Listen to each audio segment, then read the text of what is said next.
Lors du débat entre les candidats aux européennes, M. Asselineau, avec ses petites menottes, il était en train d'expliquer que l'Europe était une prison et qu'elle n'était pas démocratique. C'était assez ridicule, mais il avait raison sur un point. L'Europe crève d'absence de démocratie.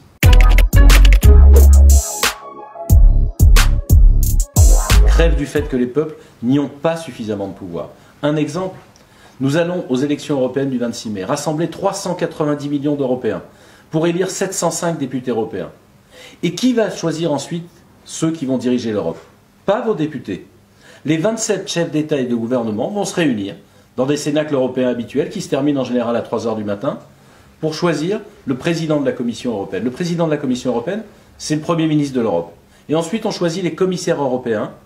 Et là encore, les parlementaires n'ont pas leur mot à dire. Ah si, à la fin, quand tout est réglé, quand tout est choisi, on leur dit « Est-ce que vous êtes d'accord ?» Ils peuvent dire non.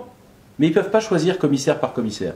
Ils ne peuvent pas refuser le président de la Commission. C'est oui ou non en bloc, un peu comme dans un référendum. Il n'y a pas de détails, il n'y a pas de choix, c'est simplement quelque chose qui est imposé. Et le résultat de tout ça, c'est que vos parlementaires n'ont pas la main sur ceux qui vont diriger l'Europe, c'est que les chefs d'État et de gouvernement choisissent à chaque fois le plus fade, le plus insipide des dirigeants, celui qui va le moins les déranger, dans leur politique nationale, dans leurs intérêts de politique nationale, et surtout, qui ne défendra pas le projet européen, qui ne défendra pas l'intérêt des Européens. Nous avons besoin, dans l'Union européenne, d'un nouveau Jacques Delors. On ne s'en souvient plus, mais dans les années 80, l'Europe était en panne. Jacques Delors a su proposer des projets qui rassemblaient les États et a fait redémarrer l'Europe, parfois contre l'avis des dirigeants nationaux. Mais à ce moment-là, ils avaient choisi quelqu'un qui a réussi à bousculer. Aujourd'hui, depuis M. Barroso, depuis M. Juncker, à chaque fois, ils choisissent surtout celui qui ne dérange rien. Il y avait un système qui pouvait marcher. C'est qu'on décide qu'aux élections européennes, celui qui était le candidat de chaque parti à la présidence de la Commission était annoncé à l'avance. M. Macron a refusé ce système-là. Il a renforcé l'absence de démocratie de l'Union européenne. Nous proposons que le Parlement européen élise le président de la Commission, le Premier ministre de l'Europe. Parce que ce sont vos représentants qui doivent désigner ceux qui vont nous diriger.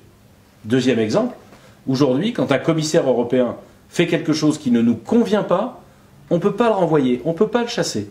Moi, je considère que, par exemple, la commissaire européenne qui a décidé qu'on ne pouvait pas fusionner Alstom et Siemens, si le Parlement européen, si les représentants des peuples européens ne sont pas d'accord avec ça, ils doivent pouvoir renvoyer ce commissaire. C'est un changement d'institution, c'est une démocratisation qui est nécessaire. De la même façon d'ailleurs qu'on va désigner 79 représentants français au Parlement européen, mais c'est Emmanuel Macron tout seul qui va décider qui sera le commissaire français au Parlement européen. Ce n'est pas normal. On va tous aller voter, je l'espère et je vous invite à y venir nombreux, pour choisir qui va nous représenter à l'Europe au Parlement. Mais lorsqu'il va s'agir de la Commission, vos représentants n'auront pas leur mot à dire. Je veux que les représentants de la France au Parlement européen votent pour savoir qui est celui qui nous représentera à la Commission, qui défendra nos intérêts, notre vision de l'Europe à la Commission. De la même façon, le Parlement européen, aujourd'hui, c'est un Parlement, c'est le seul Parlement au monde, qui n'a pas le droit de proposer une loi, qui n'a pas le droit d'en proposer une à adopter, qui n'a pas le droit de proposer d'en supprimer une.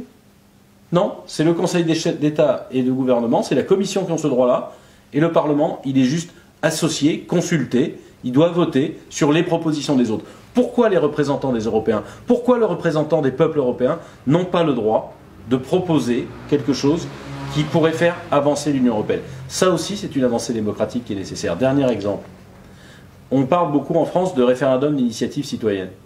Pourquoi on ne donne pas aux Européens le droit de demander une avancée? On voit chaque jour que l'Europe est restée trop naïve, trop mercantile, trop commerciale, qu'elle a ouvert ses marchés publics, par exemple, aux entreprises japonaises, alors que le Japon a fermé les marchés publics aux entreprises européennes. Si les citoyens européens se mobilisaient, on secourait tout ça, on permettrait à l'Europe de redevenir moins naïve, plus équilibrée, d'imposer des échanges loyaux, bref, de faire cesser des choses qui sont de véritables scandales, de la naïveté européenne, de l'ultralibéralisme, de la dérive ultralibérale de l'Europe.